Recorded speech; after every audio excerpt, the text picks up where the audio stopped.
Hi, smart moms and dads. Welcome to another episode of the Brainy Moms podcast brought to you today by Learning RX Brain Training Centers. I'm your host, Dr. Amy Moore, here with my co host, Sandy Zamalis. And Sandy and I are going to have a conversation with our guest, Dr. Jack Stoltzfus. Dr. Jack is a clinical psychologist and America's launch coach. His mission is to help parents support their adult child's transition to self-sufficient independence while maintaining a caring bond with their parents. His book, The Parent's Launch Code, Loving and Letting Go of Our Adult Children, is going to be at the center of our conversation tonight. So we're super excited to welcome Dr. Jack. Yeah, thanks for having me. I have been waiting, I think, 3 years for this topic, and I'm super excited to talk about parenting adult children because I think it's the hardest time frame, and it's hard to scale because it goes on for so long. But help us understand how you landed in this area and this expertise. Sure. I was going to say, I think it is a really tough time because, as one of my workshop participants said, the problem with young adults is that they're adults. You can't control them. And so the old power and control and direction thing is just not going to work. You're going to have to make a shift on that. But in terms of my background, actually, my story goes back to just some estrangement and struggles I had with my father growing up in my teen and young adult years. That led me into doing a dissertation and trying to define and describe the concept of differentiation, emotional differentiation of adolescents from their parents. And then, so I did that work. And then fast forward to about 11 or 12 years ago, I started seeing more parents who were coming to me with concerns about their kids, mainly around not getting traction on developmental tasks that they needed to pursue. And so I thought, I have this research background, understanding what separation, healthy separation is. And then I've got three young adults myself. So I thought maybe I'll just concentrate on this area. So I've pretty much exclusively worked with parents of young adults, involve the young adults in the process, because I try to build this partnership between parents and young adults in the direction of adulthood, how to help them move toward adulthood. So that's my background. I'm a psychologist and too. So I found it interesting in your book that you said your dissertation advisor advised against this topic for your research. Why was that? Well, that's the standard line. Don't pursue something that you're emotionally involved in your dissertation. Do something just you could care less about, some small little detail that you want to pursue or research, and do that. So it was probably good advice. It maybe took me longer to do this, but I think I felt like I really learned something important to me personally out of it. So I don't regret doing it, but I think it's good advice to not do that, I think. Right. I texted Sandy earlier and said, I'm going to have a hard time with this episode. I'm afraid I'm going to cry through this whole episode because I have decided I have three adult sons, just launched the youngest a month ago. And I've decided that this is by far the hardest season of motherhood yet. Not the teenage years, not the toddler years, but this idea of not knowing how much do they need me? How many times a week should I text them? Should I give them advice or not? It's this constant wrestling with, I don't want to overstep because I know that my role has changed now, but at the same time, I want to make sure they know that I still love them, that I still care about what they're doing all day. Sure. And so I've just decided that this is the most challenging season yet. So I was excited to read through your book and to talk to you because I know that you've built an entire practice on this season for parents. So I'm not alone in this plight. And Oh, Sandy said the absolutely. exact same thing when she texted me back. She said, you are Yeah. not alone in this. No, and there's Yeah. not enough resources out there, really. Oh, It's a very absolutely. niche area to try to find help in. Oh, absolutely. I mean, if you do the look at the Google parents of young adults versus other parenting things, there's a very small percentage of the resources out there devoted to this. And I think it reflects the bias in our culture that by the time your son or daughter's 18 or at least 21, you're done parenting. It's over. So we don't have to do any more parenting. We all know that isn't true. And there's been this elongation of young adulthood too now that extends 18 to 29, much different than 50 years ago, where I think it was a little bit more typical to say, hey, you're 18 years old. I raised you now. Kind of hit the road. I'm done. I did my job. And partly that I think that is a result of over time. And with my generation, boomer generation, we began to invest more in the happiness and success of our kids than in past generations. And I think that's continued into the Gen X and the millennial and now the Gen Zs too. So when they're not happy or they're not successful, we stay involved. Maybe we can help some more. So they may be 20, 21, 22, and we may stay more involved. But yeah, it's a challenge. I talk about the challenge of letting go, and my website's called parentslettinggo.com because it starts early on. You have this infant, and then you're letting go, they're toddling away, and you've got all these letting go steps along the way. And I think this one of letting go into young adulthood is in some ways the hardest because they're now outside of your sphere of influence. And I think what you were saying, I think, Amy, is how much do you try to be involved and in a supportive way, and how much do you step back and let go and say, they have to make their own decision on that. One of the challenges is you hear some parents say, I don't give them any advice at all. I just step back and don't give any advice. And I've never been comfortable with that approach. I like to give my kids advice. And I think in some ways they want to hear that. But I use this kind of sandwich approach, which is to say, okay, I'm going to give you my experience on this decision you have to make. And some things I know about it, but it's your decision. I put it right up front like that. Then I give them that here's my advice, here's what I think you should consider. And then I say at the end of that, so it's a sandwich. At the end of that is, again, it's your decision. I'm not going to be mad at you if you don't take my advice. Do what you need to do. And I found that works pretty well. My kids seem to accept that. They don't feel like I'm telling them what to do at that point. I'm really operating more like a consultant. We get consultants, and I worked at 3M for a number of years. Get consultants come in there, they tell you what you already know, and you say, thank you very much. We're not going to follow your advice. So it's a good way to try to hit that sweet spot that you're talking about, Amy, of how much to be involved and how much to stay back too. Yeah, for sure. You talk a lot about vulnerability and transparency. Yeah. How would you apply that to those particular conversations, to advice giving? I think that and I quote Brene Brown in the book as when she talks about vulnerability as the route to intimacy.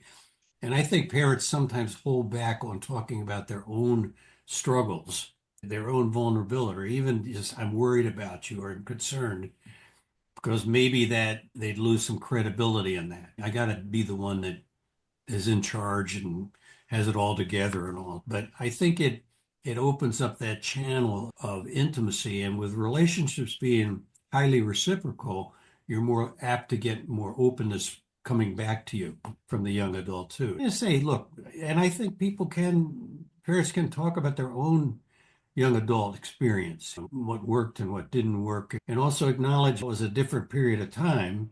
Things went differently then than they do now. And I think that's an adjustment I have to help parents make, that it's a different period of time now, and what worked with you may not work with the parenting approach to young adults now. So you talk about, you quote a statistic that more than 50% of young adults 18 to 29 are living at home more than any time in history in the United States.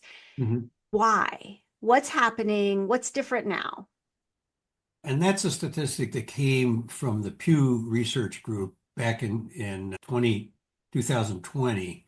So that COVID period, pandemic period. So that influenced that statistic.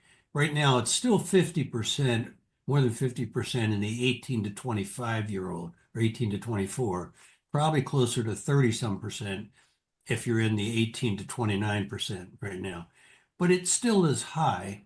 And there's an attitude, I read a statistic that 39% of adults think that kids living at home is a bad thing. And I would argue with that point. But I think it's there's the kind of a letting go process from both ends. I think parents having a little harder time letting go, and the young adults, because of the parents' involvement, may have a little harder time letting go from their end. And there's some economic issues right now that clearly play into this. The house is out of the question for most Gen Zs right now, and even affording apartments is difficult. So it tends to extend the time of being at home. Maybe I can make some money and be able to save some money to move out, which I don't think is a bad thing.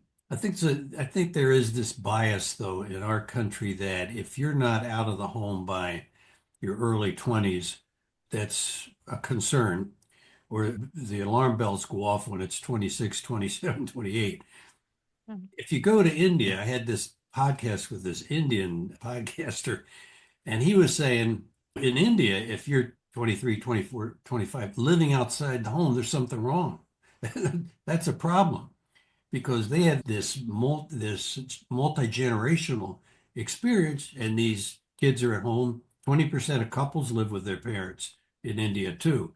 So it's a unique part of our cultures. So I think it reflects some of our independence emphasis in our culture. Well, you should be on your own type of thing. But for me, the litmus test of whether a young adult is launched or not doesn't have anything to do with where they live.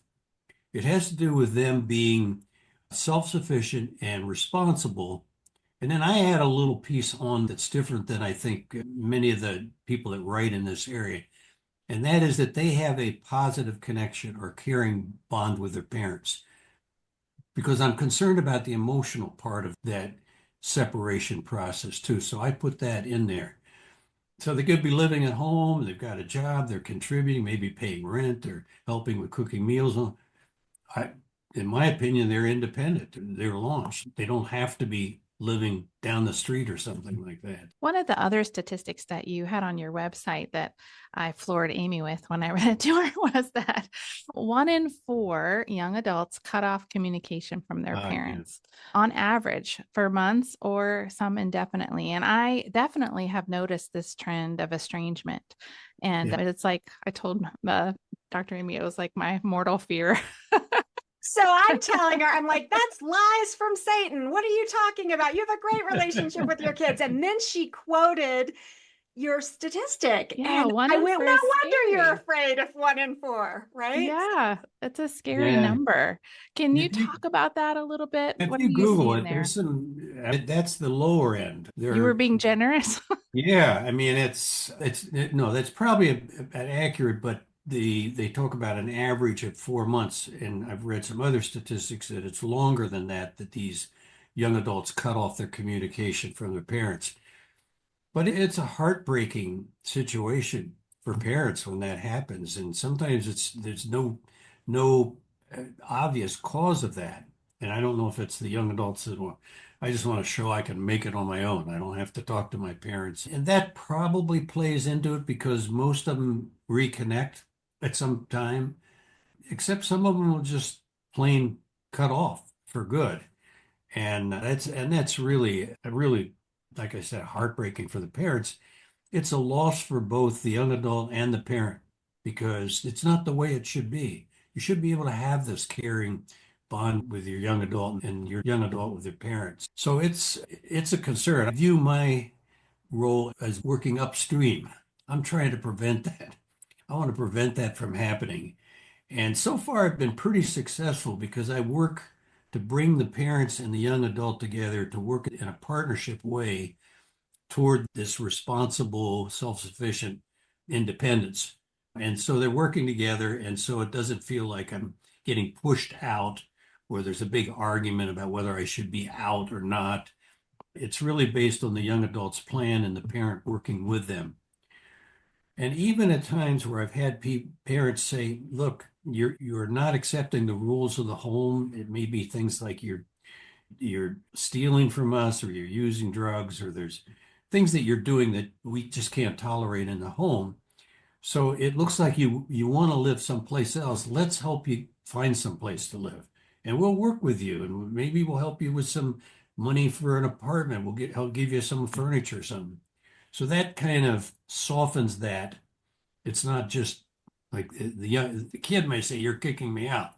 I say, "No, you're choosing to live someplace else. You can live here with if you abide by the rules, but you're choosing to live someplace else, and let's help that person live someplace else." And I think that softens that kind of sense of rejection that they might feel. Do you find that for the estrangement issue in particular, that it usually centers around boundary issues, whether it be a parent or the young adult, just trying to figure out those more adult relationship boundary pieces that need to get put into place? I think that can be true at times. I think some young adults may want to, as part of their ability to feel like they are independent, put some very tight boundaries around how much time I spend with you, whether you're helping me or not, what information I give you, what I tell you about what I'm doing. So I think that sometimes plays into their need to kind of establish that sense of their separate capability to be separate and be self-sufficient. So I think you're right in that. So I love that you mentioned that it's a choice, right? That you have the option to live within the boundaries that we set or to honor the parameters of living here. And if that doesn't work for you, so you're either breaking my house rules, therefore you're choosing not to follow them. Right. I just love the agency that you bring to that, that it isn't just about the parents making these hard and fast rules and then imposing a consequence on their adult child. Our choices come with consequences for our entire life. Sure. And it honors their decision, either verbally to leave or by their actions to leave. And, okay, we'll support you. And in that process of trying to find housing and trying to find a way that you can be on your own. And I think there's sometimes it just gets to a point where it's time to leave. This is not working. I mean, maybe it's not the rules, but it's contentious. It's not going well. Let's try to find a way you could move someplace or get to another facility other than our house. Yeah. I am. I laugh because just a story about my particular family. But so my son graduated college in March of 2020. So right when COVID hit, and he had to come home. And at the time, like, you couldn't even interview for jobs or anything like that. And he had been away for 5 years in college. And my husband always laid the groundwork early on that they were expected to launch. That was his hard and fast rule. We'll help you, but you're expected to go off and do your thing. And so when things weren't really coming together, I remember I was having a conversation with my son, and he was just like, if I'm just going to have to get any job, why don't I get a job in Reno and live with my friends? It doesn't make sense to live here, because I know he felt so contained in our Yeah. house, like he could not be free.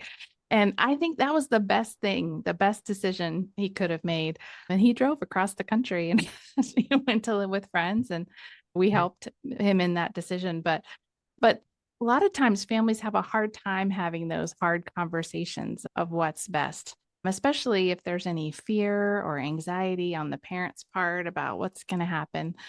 Do you have suggestions for families having these kind of launch kinds of conversations? How do we take our anxiousness out of the discussion?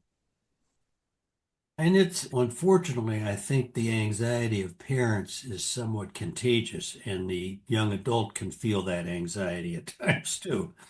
And that affects their ability to believe in themselves, maybe, and feel like they can be successful because mom and dad seem to be anxious about whether I can be successful or not. Maybe I can't be.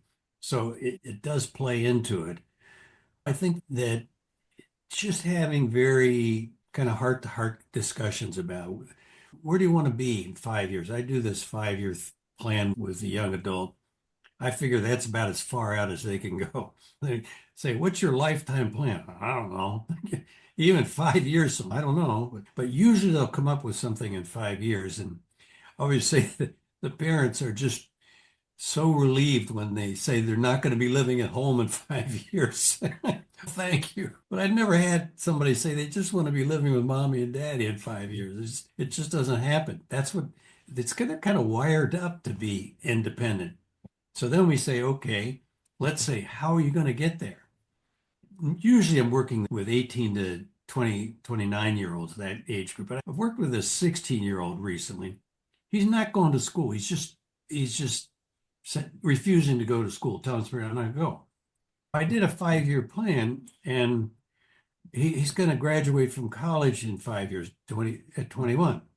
Then I go back and say, now, how's that going to work? We're back to your 5 year plan, but you're not going to school right now. How are you going to be able to get there?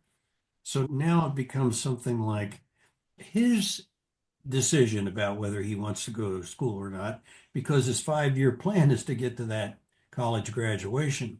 It's not the parents saying, why aren't you going to school? What's the matter with you? And getting on him and trying to get him to get up in the morning and all that.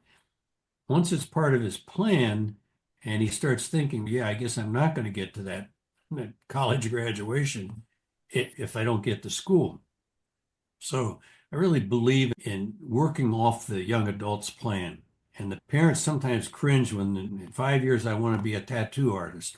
Parents, oh, geez, something like that. I say, hey, young adults change jobs 7 times during their 20s. So I tell them that this too shall pass. Things will change. So let's just get behind him and talk about how you can support him in terms of what you'll do to support that plan, and but also what you won't do, because he or she needs to stand on her own. And then if there's expectations around the home, to be clear about those as part of the 5 year plan then too. But I used to get sucked into the domestic disputes. You get pulled in and it's just arguing. He's playing video games, or he doesn't buzz his dishes back from his room, and they're just arguing. If you get into that, then it's like the police going into a domestic dispute. You're going to get hit by both people probably. So if you try to represent the young adult, the parents are irritated with you. If you try to represent the parents, the young adult doesn't want to hear from you. Okay, let's talk about, let's point to the future. Let's talk about this 5 year plan. And it's your plan, the young adult, because it's your life at this point. Parents can't tell you what to do anymore. So it's your life, and then try to get the parents to come around that and to support that. And it really seems to be working pretty well, that kind of approach. Do you think our school system lacks that ability to do that, though, to really help kids who maybe they don't see themselves like on an academic path? Because it's an overwhelming question to ask a 16-year-old. What are you going to do with your life? What are you going to be when you grow up?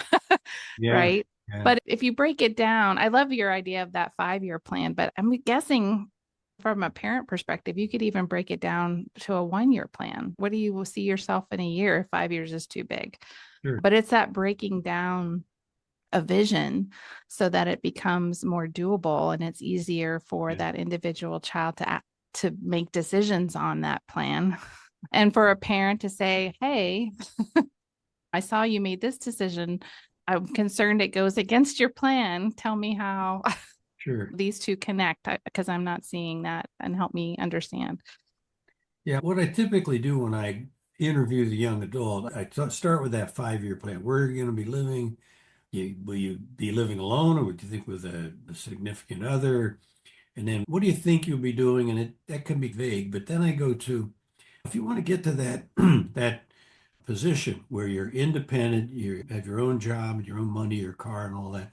What do you need to do in the next 6 months to get to that plan? And then the next 3 months, and then the next 2 weeks. So I want to get that kind of idea of the steps, the process to get there and get them started. I don't, you go 4 year, 3 year, whatever. If I can get them started and get some momentum going, that gets things moving in the directions. And then when they put the plan together and the parents say, okay, here's how we'll help you, here's what we're not going to do. And then we meet after that and say, okay, it's 2 weeks later. What have you done on your 2 week goal that you need to get to in order to go to this 5 year plan? And then we meet a month later. And I try to do it all in a positive. What has happened positively? Try to not end up beating this kid up. Oh, I didn't do that. I didn't make the call or whatever. Well, what did you do? And how do we help you? If you're having trouble doing that, is there a way we need to help you more to get your resume together, to call the schools, to interview for jobs or whatever? But I don't, there's a lot of, I just actually wrote just a blog that I'm going to post here shortly on enabling, because I hear that from parents a lot. Oh, I'm enabling the child, not the young adult, not to be able to be independent because I'm doing too much for them. But I think that there's a way that you can sometimes it just helps to get the jump start, to do a little bit, but they have to step up too. You don't want to do it for them, but okay, I don't know about flying to jobs, so I'll drive you to the interview, but you do the interview.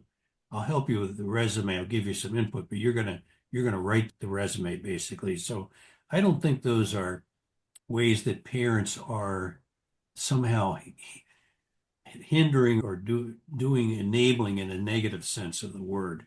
Again, it fits into this partner. I'm going to partner with you, but you're going to be doing this. I'll do some of it, but you're going to have to do the rest. Yeah, it's scaffolding Yeah, that planning and reasoning part of executive functions. And right. it's beautiful. Yeah, There's a yeah, difference between scaffolding and doing for. And it's really mentoring, right? Because you're trying to walk alongside them as they're about to do something foreign and different and scary, right? I'm going to walk into this big building by myself as an adult to do an interview. How nice yeah, to, it's actually a nice thing to have someone drive you so you don't have to worry sure. about where to park your car and all that kind of Yeah. stuff. I Those are don't get, all important, I think, connection building things. yeah, I don't get into thinking that's enabling and that it's this kind of the negative connotation that's developed over the years mainly from the substance abuse field, and you're enabling them to be addicted by not allowing them to experience consequences and stuff. So You're enabling them to be addicted to living at home. That's about the same as their 5 year plan is that I want to live with mommy and daddy. What are your thoughts on the gap year? oh, I love it. It's just that it didn't exist when I was growing up. That would not have been tolerated. No, you're going to travel for a year, you're going to do other stuff. No. And even it reflects on my orientation at the time when my son was graduating from college. He was going to go to medical school, and he decided to spend a year and go to Korea and teach English. And I thought, well, that's not good. Maybe he won't come back, or this is not going to work out, or it wouldn't be a good thing. And he said, Dad, if I don't do it now, I'll never do it because I'll get to medical school and I'll be working on family. I just want to take this year to do it. I couldn't argue with that. It made a lot of sense to me. But there was a little bit of anxiety, concern about that. Ooh, hey, I like not going to school anymore. Maybe I'll push off medical school for another year or two or something. I didn't know what was going to happen, but he was pretty clear. He went, great experience, came back, went to medical school, and has that rich kind of experience in his history of being in a different country. Yeah, my youngest actually took a gap year and a half and did a couple of internships. He traveled internationally with the youth symphony, so he got to perform in the Sydney Opera House Oh, wow. as a flute player, and really just spent some time decompressing from the nightmare that going to school during COVID was, and then just making sure that what he thinks he wants to do with his life really was what he wanted to do with his life. And so now he's back in school, double majoring in music performance and psychology, and he has a 5-year plan. Oh, great. And that wasn't something that we did officially, just it has evolved. I found the people who struggled the most with my child taking a gap year were my parents. Uh, Like sure. that, my parents just didn't get That it at generation. all. Yeah, that's very foreign. Yeah, that's where I'm going back to my growing up and my parents saying, "Oh, that's not going to happen." So, yeah, yeah. Yeah. But what And an my parents were education he got. educators, so that was crazy. Like you go to high school, then you go to college, then you go to Right, grad school. Do you right. know that I was a junior in high school before I realized that college was optional? Is that right? I just grew up thinking everyone automatically goes to college. And Sure. so it wasn't until I was applying to colleges that I realized some people aren't doing that. Yeah, yeah. And it's there are some tough situations where the young adult decide they don't want to go to college and it's already been planned. I had this family I worked with and they had saved money and this oldest son was going to go to the school in Montana, I think it was, and they already had his father went there and they had some kind of special deal where the price was reduced or something, maybe because of the father's involvement there, I don't know. But he just decided what happened was he ended up having a girlfriend and she was going to stay locally. And so he decided, I don't think I'm going to go. And maybe I'll spend a year here working or whatever. But it was a real hard for the parents to accept that because they had this vision about how it was going to be. And he had a different vision at the time. So we ended up delivering pizzas. That was his job. And then finally decided that I think he wanted to be a welder or something like that. So it was skilled trades. And that's where he ended up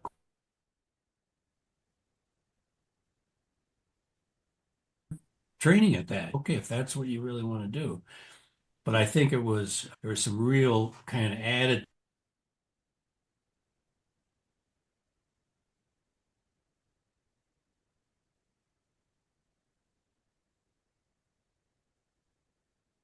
That's part of a letting go process for parents because probably for all of us early on, we have some expectations about what's going to happen with this high school and then they're going to go to college and going to do these things and to be able to say maybe they might make take a different turn, might do something different and be open to that, supporting that, I think is really important.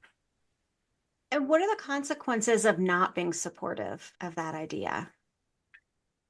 Certainly, there's a good bit of conflict around that, as there was in this situation that I described. There was a lot of anger, a lot of frustration, and the parents were clearly disappointed and wondered if this. And he ended up, well, and ended up breaking up with a girlfriend, but he stayed in the house and delivering pizzas. I think for maybe a couple years until he figured out, okay, this is what he really wanted to do, and then pursued this kind of welding opportunity. But it was an uncomfortable situation. Here he is.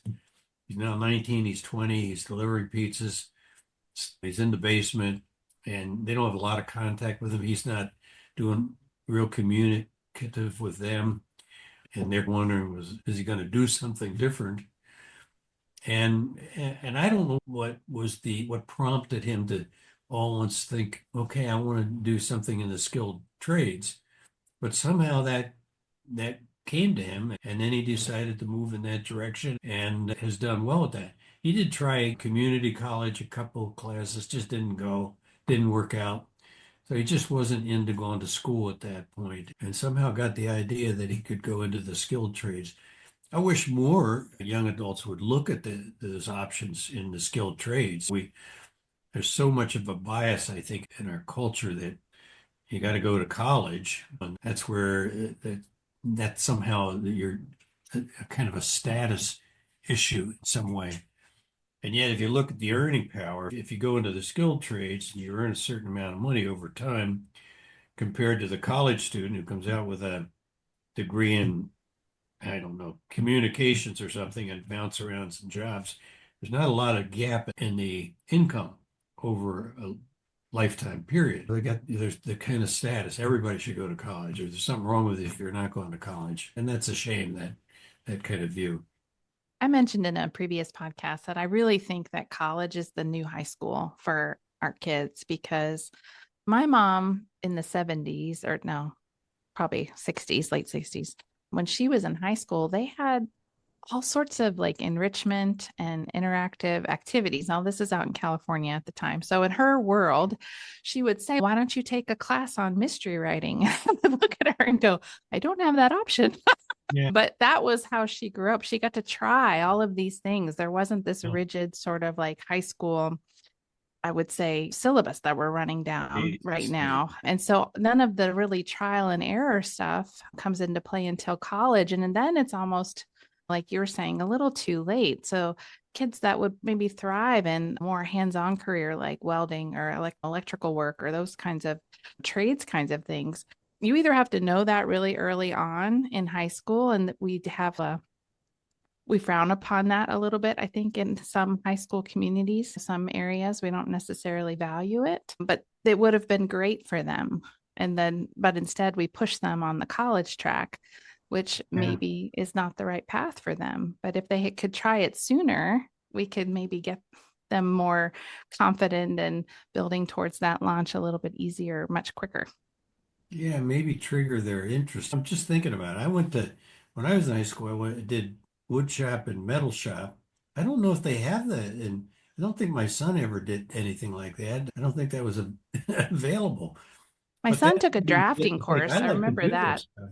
And I remember my husband tells stories. My husband's a mechanical engineer and he tells stories about because my husband's can be pretty domineering when he wants something. And he always wanted to be, he's a car guy. He always wanted to be a mechanical engineer. He always wanted to build engines. He wanted to work in Detroit. Like he had a whole vision for oh his yeah, life. And so he walked in to the guidance counselor and was like, "I'm taking metal shop." And she was like arguing him out of it because he was on the college track. And he was like, "No, I'm taking metal shop." yeah, And he took that metal shop 1 and metal shop 2. And he said, by far, hands down, best 2 classes he ever took. And he uses it still today, which I think is kudos to him. But for most kids, they're going to be like, "Oh, okay, I should go this way." It yeah. takes a certain amount of fortitude to And stand if your you don't ground on have that. those kinds of programs at school, how do kids even know about the opportunities in the skilled trades? They don't learn about it. So if they don't go to college, then what do? Flounder around a bit, try to figure out what they might want to do. So Absolutely. All right, so speaking of college, what I see frequently is conflict that occurs when kids have gone away to school and then they're home for Christmas break or they're home for summer break. They've had all of this independence while they're away at school. They're able to manage their own schedules, what time they come and go. And now they've come home and the high school rules that the parents had in place haven't been adjusted. So, what are your thoughts on negotiating that? What should that look like? I'm sure both of you probably had those experiences. I've certainly had those where the kids are up late and they're clanging pots around. I got to get up and go to work the next At day. 2 a.m., they're cooking. Yeah, they're Yes. cooking something. They had stayed up late in school and all that. I don't know. We got through it. But the other thing that occurred when they came home for those breaks, and then if they were home in the summer, was now I had to worry about when they were out late, where they were. When they're at school, I slept like a baby. I don't know what was happening. I remember my daughter went off to school, a local school, and a conservative Christian college, and she called me and one day and said, I was out 3 o'clock at this guy's apartment. My girlfriend and I went over to this guy's apartment. I think she was hoping that there'd be some shock value to that. And I said, "Oh, I don't know. Yeah, I was just sound asleep last night. I didn't know that." Okay. How are other things going for you? But it was like, oh, once she's experienced that freedom, that's fine. I don't know about it. I'm sleeping. That's fine. But if when they're home and they're coming home at 3 o'clock, that changes things all at once. So because it impacts your ability. It steps on your toes. absolutely. Yeah. I mean, your kind of well-being, your sense of just, well, you end up feeling back into that more responsible role as a parent when they're out today. Are they in the ditch? Do they drive off the road? What's happening type of thing. So I had two girls and a boy. I was more strict with the two girls. They couldn't go downtown Minneapolis to the nightclub down. No, that's not going to happen. And I think they appreciate it. They would not let their kids go down there now. No way. They're even more they're more clamped down on their kids than I was. Yeah. Well, I had three boys, and so I'm on the lenient side of rule setting simply because I had a philosophy that I needed to know where they were and who they were with, and everything else was negotiable. And until they gave me a reason to think that would not work, that system would not work, we went with that system. And I think I got super lucky that the system worked. They didn't push those boundaries. Yeah, good. Are you concerned about your child's reading or spelling performance? Are you worried your child's reading curriculum isn't thorough enough? At Learning RX, we recognize that most learning struggles aren't the result of poor curriculum or instruction. Instead, learning struggles are typically caused by having cognitive skills that need to be strengthened. Skills like auditory processing, visual processing, memory, and processing speed. Learning RX one-on-one brain training programs are designed to target and strengthen the skills that we rely on for reading, spelling, writing, and learning. With experience training more than 125,000 children and adults already, we'd like to help get your child on the path to a brighter and more confident future too. Give LearningRx a call at 866-BRAIN01 or visit learningrx.com. That's learningrx.com.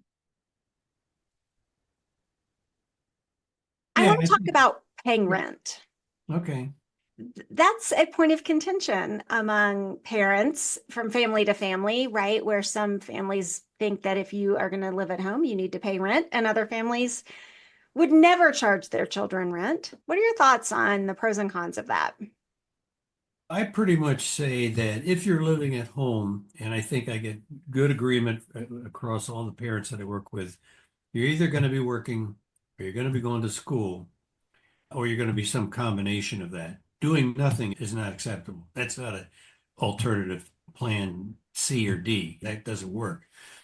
So if they are working, then that's a good thing. And if they're full time, I like to make the argument that, and they're living at home, let's create the environment that would be most like what it would be like to be living on their own. So that means that they pay some level of rent. Not the not the full price they'd have to pay out there, but I also encourage parents to bank that money and then use it to help them when they do move to an apartment at some point in time. But they need to be cooking meals, they need to be cleaning the room, they need to be doing their laundry, they need to be responsible as if they were living with a roommate in a roommate situation. So I think the closer you can get to creating that kind of environment that feels like they're living like a roommate, you're treating them like an adult and they have adult responsibilities, the easier the transition is. I might as well be living on my own because I don't have anybody telling me what time to come in tonight. Yeah, good idea. Yes, I've had some people say, I like to try to make it so uncomfortable to be at home that they're gonna want to leave. One person, yeah, this was a kid who was smoking weed and they're giving it to his younger kids. And they took him out of his room and put an air mattress in the hallway, said you have to sleep in the hallway. And I thought that I don't think that works very well. I had another so I think I read someplace where you were supposed to give them the smallest possible room, even a closet that you put their bed in. And they would get so upset about being confined that they would leave. I don't agree with that approach. Okay, I want to thank you for giving me a different perspective just now on the rent because I was in the camp of I'm paying my mortgage anyway. I don't need my children to contribute to that. And so I felt, look, the economy's hard enough as it is. They need their money. I would never take it from them. And so it had not occurred to me that again, that's a scaffolding opportunity. That's an Yeah. opportunity to approximate what it'll be like when they are on their own, helps them budget their money. And I have agreed with parents who have saved that money when they have charged their children's rent and given it back to them to help them. But I had not considered the value to the young adult before. I thought parents who charge their kids rent are trying to make it so they'll move out, right? Mhm. They'll move out without rules. So thank you for that perspective. So I hope there are other listeners right now who were on the fence about that or who maybe had drawn a hard line about that, that you opened their eyes as well. Sure. I think you have to be reasonable. I mean, if they're taking classes and they're working part-time, probably not charge them something at that point. But if they're working full-time, they need to be an adult participant in that family. And that's in these multi-generational families, you have to pay into the family, whether it's called rent or you put it into the common pot for the cover the expenses or whatever. But that makes sense. You're in the family here and you should contribute in some way to it. But you can be pretty reasonable about it though, too. So, what are some key signs? I know we're coming up close to the end of our time, and we've talked a lot about launching and what a successful launch looks like, but what are some key things that you can give to parents that are listening so they can start making these steps towards a successful launch that maintains that connection? Yeah, I think that I talk about these practices that parents need to invest in or strengthen, and it starts with unconditional love. No matter what, that to me secures the relationship, creates this sense that when they're out there on their own and they're stumbling around, they know no matter what, whether they're doing well or not, their parents love them. And then I talk about getting closer to your kids, which is somewhat counterintuitive. Wait a minute, you should be backing off, shouldn't you? No, back off of the control and direction, but get closer in terms of supporting their path forward, their new identity, how they're trying to develop their identity and their independence. And then I talk about the practice of the healing practices of apology and forgiveness, where I have a lot of parents, and I think I always say parents are the guiltiest segment of our society. Oh, I didn't think I did it right. I must have done something wrong or whatever. And if that's the case, they need to just apologize for it. Let go of the guilt that way. And if there's some resentment on the young adults side, that'll soften that up too. And then you get to the point of, okay, you bring the unconditional love forward with now the backbone, there's a difference between unconditional love and unconditional approval for behavior. So you have to say, okay, I love you, and these are our rules. We have certain principles, we have certain values, honesty, keeping your promises, being trustworthy, and those are the things that create a certain firmness that gives the platform that they have to stand on their own. I like to think of a young adult leaning on the parent like this, and because the parent is helping, doing everything for them, and what you don't want to do is just drop off because they'll fall down, and you don't want to push them over. That's too it. But you want to stand up, so they have to stand up. Now they have to stand up on their own. That's when you say no. That's when you say, no, these are our boundaries or our limitations on that. So that stage is really important. And I tell parents or ask the question, how do I know if I'm doing the right thing, if I'm combining the love and backbone in my approach? And I say, you ask yourself three questions.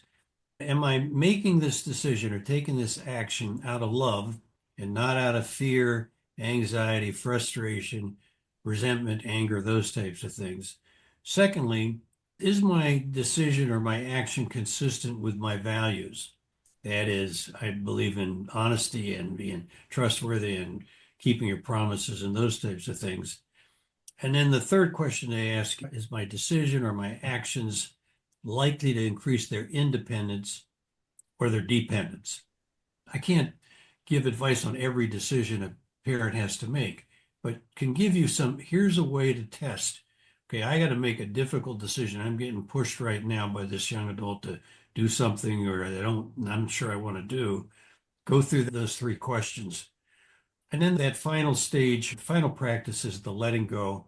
And I encourage parents to write a letter that is a way of saying goodbye to the young adult, as if they are going off to Europe or something, and you may never see them again. And in that letter, you say, I love you. I have such great hopes for you. And these are the things that I've enjoyed in you over the years. Maybe these are some things I regretted. I wished I could have done something more here. And you just give that letter to them.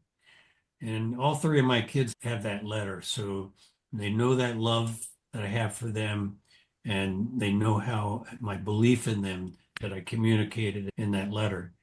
And whether they could find it or not now, they have the experience of that with me giving them that letter. So that's the letting go part too, the last part of it. So, I love that. I think that's beautiful.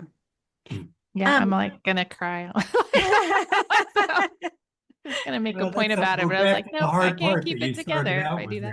there, So Yeah. No, I like that thought. I like that chapter in your book too, where you walk through not the letter part, but even just letting your kids know what you like about them and working through that process because they don't always know it. Sure. We don't always say enough of those things. So having it in writing would be beautiful. Yeah. Yeah. Yeah. A couple of months ago, I was thinking about my middle son while I was in church, and I had this overwhelming need to call him right then and tell him. And so I got up from being in the middle of church service, went outside and called him and said, Look, I'm not calling you for any particular reason except to tell you how cool I think you are, how amazing I think you are. Just told him Oh, several wonderful. things that I just really love about him. And I cried through the whole conversation. But I just needed him to know because I was overwhelmed with just these loving thoughts about him in the moment. And I thought, I really ought to do that more often. Like every time I think you talk about in your book, when you're frustrated with your young adult child, like it helps to go back and look at pictures of them when they were younger Sure. or to reflect on happy memories.